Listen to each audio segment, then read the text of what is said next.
Welcome to Roleplaying History, the podcast where we explore the history of role-playing games. I'm Wayne Davis, and I'll be your guide for today's tour. Episode 15, Deadlands. Now, before we get into today's subject, I need to do a couple of updates about last week's episode on live stream games. First, when I was discussing the Chain of Acheron, Matt Colville's live game, I had mentioned that, according to several reports, it might not be coming back in the same form as it was in when it went on hiatus in 2019. Well, Matt himself provided confirmation of that last week. This is what happens when you click on the notifications bell on YouTube, then don't watch the video immediately after it posts. Matt did an update video early in the week last week discussing the status of several projects he has going, and during that he informed subscribers of his channel that the chain will not be coming back in a live stream format.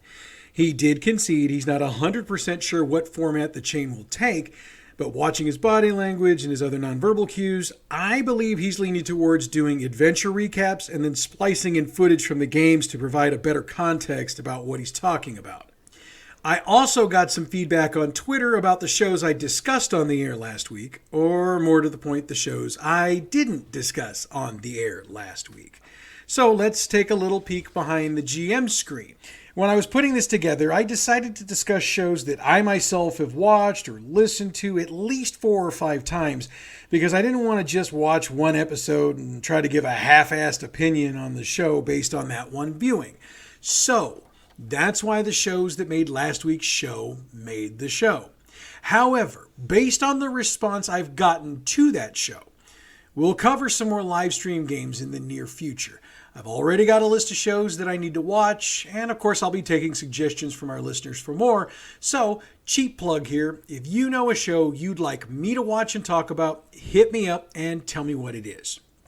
Okay, so now that we've gotten the updates on the old business out of the way, let's get into today's topic, and let's be official. Let me back up and do this right. Episode 15, Deadlands.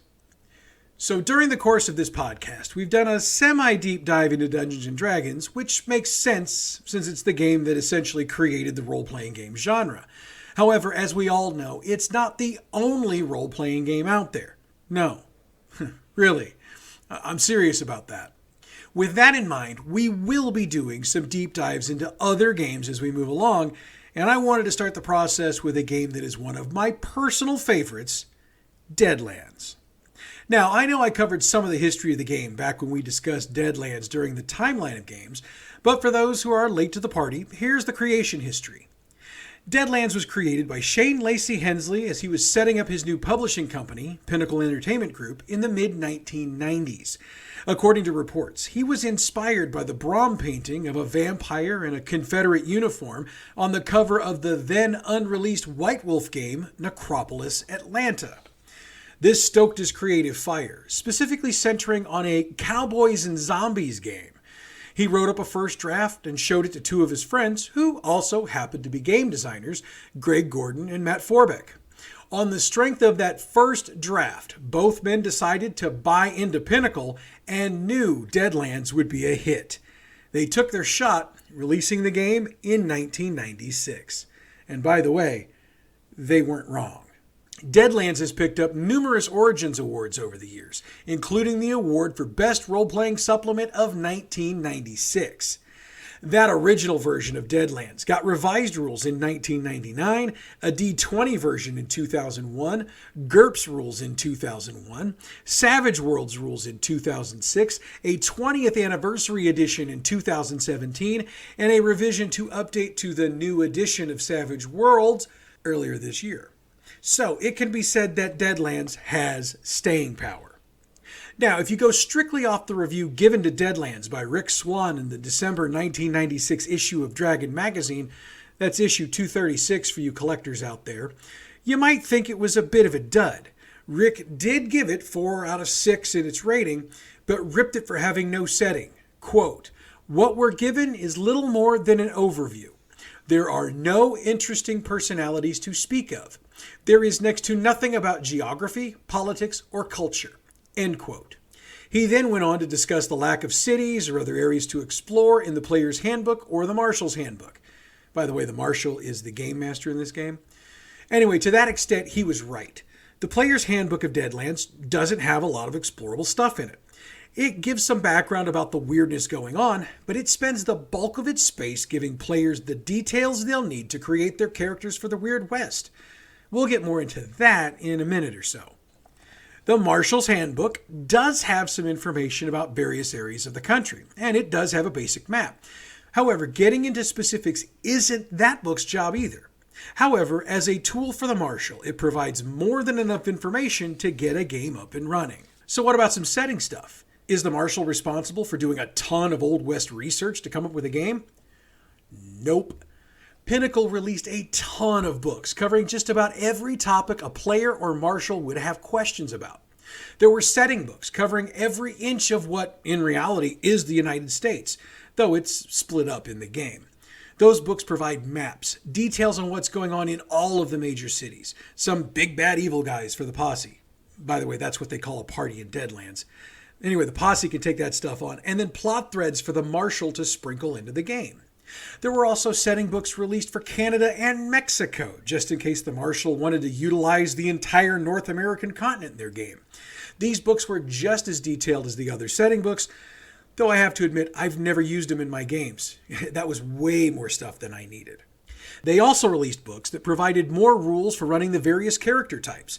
These books provided more backgrounds to utilize, spells for Spellslinger, and specifics on certain organizations characters can be a part of, and a whole lot more. And from an adventure standpoint, Pinnacle released 9 adventure books.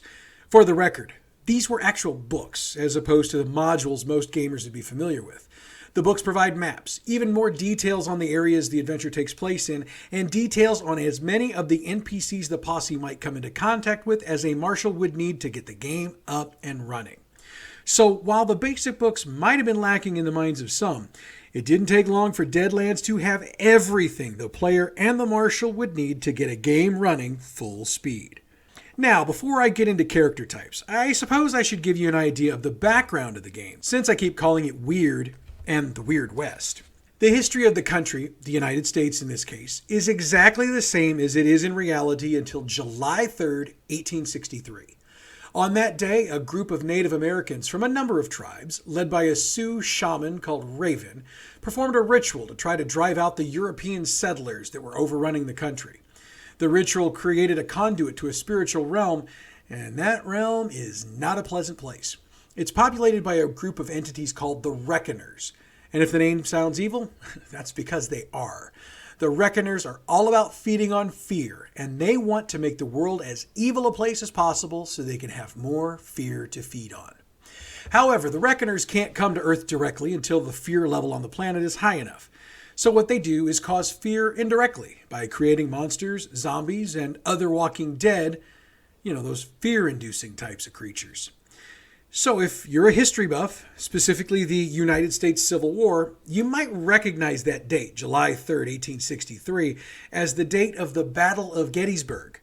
During that battle, both sides were shocked and horrified to see the dead bodies of their friends and enemies rise from the battlefield and continue to attack. Needless to say, neither side handled that well. And considering they understood they couldn't just keep a dead body down, both sides called a ceasefire. So, as the first edition of Deadlands begins, the year is 1876. The Civil War is, for all intents and purposes, over, but not officially. Both sides are in a ceasefire, and there hasn't been significant battle in years. But that's not the only change. The state of Utah isn't a state in this game. Instead, Brigham Young took the opportunity during the chaos to declare Utah, and a bit of the territory around it, as the independent state of Deseret, with himself in charge. Also, during the chaos of the ritual, a great earthquake knocked most of California into the ocean. That could happen. Anyway, what this left behind was a much smaller state than existed originally, along with a jagged set of islands called the Maze. Needless to say, there's a lot of area to be explored in the game, should you decide you don't want to do a standard Western. There's one other note about the setting that I need to mention, and it's come with its own set of controversies over the years. While there is a Union and a Confederacy, and therefore a USA and a CSA, there's no slavery in this game. There never has been slavery in this game. Now, I know that some of the history buffs among you will argue that if there's no slavery, why did the USA and CSA split in the game? Since it can be argued that slavery was the primary reason for the split in reality. Hensley notes in the player's handbook that while slavery did exist in reality, he intended the game to be a fun diversion for the players, and having real-life issues such as slavery and the bigotry that leads to it would take away from the fun of the game. So, he chose to leave it out. Now, over the years, that decision has been both applauded and criticized for reasons I'm sure you've already figured out. I'm not going to come down on one side of this or the other, but instead we'll let you decide how you feel about it. Just know that, for the purposes of the first edition of Deadlands, that's the case. Okay, so with background out of the way, we need to talk about the characters, and we'll do that after we take a quick break. So we need to talk about the types of characters in Deadlands. Players can play just about anything they want to, thanks to the way the system is designed. But the basic templates of the game are lined out for players to play gunfighters, lawmen, hucksters, shaman, blessed, and mad scientists. Gunfighters are pretty much like they sound. Think every Western movie and show you've ever seen. In fact, when I've run the game, the majority of my group tend to be a gunfighter of some type. A lot of that is because of the cool factor of the character type. And some of it, I know, is because the gunfighter is the absolute easiest character type to play in the game. Lawmen are a playable character type in Deadlands. Whether it's a town marshal, a county sheriff, a United States marshal, or a Texas Ranger, there are plenty of law types for your posse to play, should you allow it, and they choose it. I guess the question would be, why? Again, to me, that's the beauty of this system. Sure, your posse can be a group of gunslinging cowboys, roaming the range in search of adventure, money, and fame, or infamy as the case may be. But some groups want something different. Maybe your group wants to be a posse of lawmen, or law women, let's be fair here, traveling the weird West in search of desperados that need to be hauled in. Maybe, just maybe, you've got a mix of local, county, and federal law together in the same posse. That, to me, has party conflict written all over it, and that conflict can make for some outstanding roleplay opportunities. Hucksters are Deadlands' version of the magic user. Of course, while a fantasy magic user is the stereotypical Ian McClellan as Gandalf type, in Deadlands, the huckster could resemble someone more like a snake oil salesman. Or maybe the huckster is the one running a game of 3-card Monty. You won't know who they are until they unleash a hex on you. Now, I'm going to get into more specifics of the hex and some of the other big differences between Deadlands and other games in just a couple of minutes. So I'm just going to leave this here for now. Shaman and Blessed are the cleric druid types for this game. Now, this is going to sound really stupid coming out of my mouth, but I'd be remiss if I didn't say this. Shaman are Native Americans. Okay? Good. Now, again, I'm sure there's someone out there wondering about having Native Americans in the posse. I mean, this period of American history isn't the best for Native Americans in the United States. My take on it is this. Anybody should feel free to play whatever type of character they want to play. Hell, I could see a scenario where you have an entire posse of Native Americans traveling the West to do something. On the other hand, your shaman could be one Native American traveling along with a group of white men or whatever mix of people you want to use. It should be noted that the shaman has access to abilities and spells that the blessed doesn't, and vice versa. Now, the blessed or blessed are very much like your standard priest, especially in the Wild West. They can dress like a priest would, or they can have a bit of the cowboy look to them. Again, trying to figure out how to get a blessed into your posse can be a challenge, but you can always go with the old trope of priest questioning his faith traveling the West for adventure. Yeah, it's cheesy, but sometimes you need a bit of cheesy to get the creative ball rolling. Believe me, I go through a wheel's worth of cheese every week doing the writing for this podcast. Next up is the mad scientist. This is almost exactly like it sounds. The tinkerer, creator, the person who comes up with some next level shit for the posse and the world at large to use. And eventually, they all actually go mad. Why? Well, see, the Reckoners played another little trick on the world. When they began creating all those Walking Dead, they also created a little substance known as ghost rock. There's a whole write-up on the stuff in the player's handbook and the marshal's handbook, but the shorthand is this. Ghost rock burns more efficiently and for longer than coal, so the rush was on to create new gadgets that utilized it.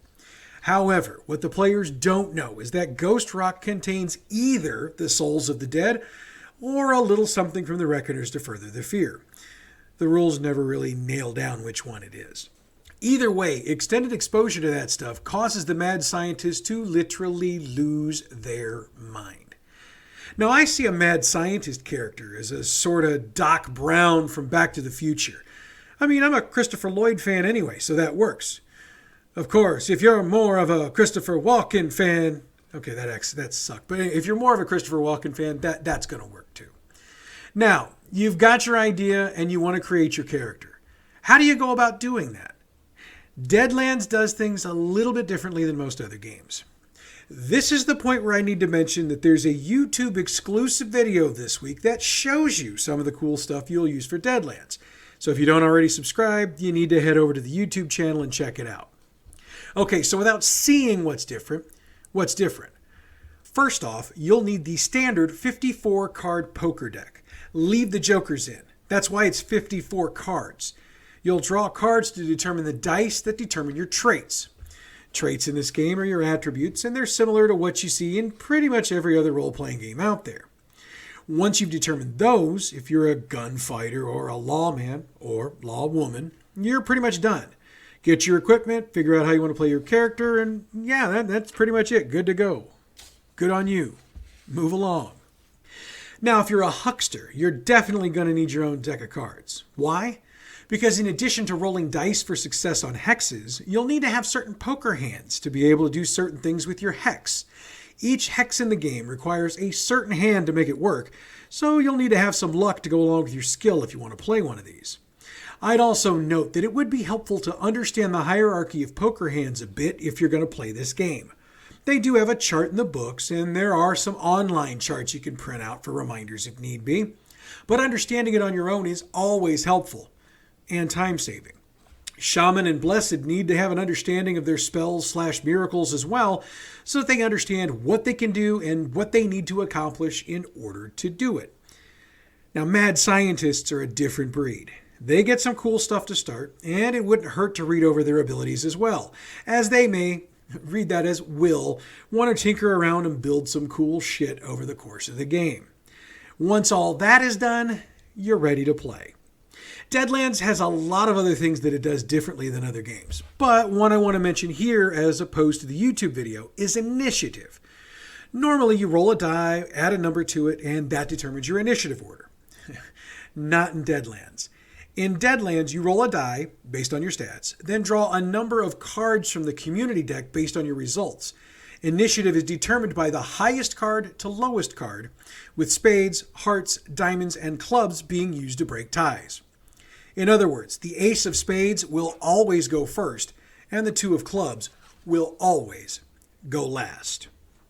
Once initiative has been determined, things proceed like they would in any other role-playing game. Granted, the mechanics of this are a bit different, but the encounters will have a similar feel. The game also includes things like fate chips and bounties, but I'm going to cover those in the YouTube video because they're more visual, so check that out once we're done here for a whole lot more. Now, having discussed the basics of Deadlands, there's another thought. What if, instead of being in the Weird West, you wanted to play hard-boiled characters out of the old film noir style? Well, Deadlands can do that for you as well. In 2013, after a successful Kickstarter campaign, Deadlands Noir was published. Set primarily in New Orleans, though adaptable to any big city, Deadlands Noir takes the action from the original Deadlands games and gives it that hard-boiled feel I was mentioning above. In fact, just reading the books for the game, I was seeing the adventure in black and white with Humphrey Bogart and Jimmy Cagney as the leads. If that's more your speed, check it out. There was also a collectible card game published for Deadlands. I've never played it, but if you're into CCGs, I've been told it's well worth a play. By the way, if you can't find any of the books I've discussed during this podcast at any of your usual sources, I know they're available from Pinnacle's website, which is peginc.com. And with that, we've come to the end of today's tour. Next week, we're taking a look at two different game companies, White Wolf and Pinnacle Entertainment. Now, before we wrap completely, I wanted to send a shout out to the folks on the Florida Loot Gaming Twitch channel. They've been plugging the podcast pretty heavily the past couple of weeks, and I know we've picked up some new listeners thanks to them. So if you're a fan of the game stream, give them a look-see. They're also looking for members for their Adventurers Guild and have a Discord for that, so you can check it out as well. I've gotten some compliments on the improved quality of the sound of the podcast. I have to give the credit for that to Gabe Gentleman, who built me a new desktop that I've been using for the past few weeks. In fact, this is the third podcast I've recorded on the new computer, and that, along with a new studio mic, I think have made the difference. But thank you, Gabe, for all of your help. Of course, without my wife's financial support, we wouldn't have been able to afford the new computer, so a big thank you to my long-suffering significant other, who I know puts up with way more of my bullshit than she should have to. Love you, honey.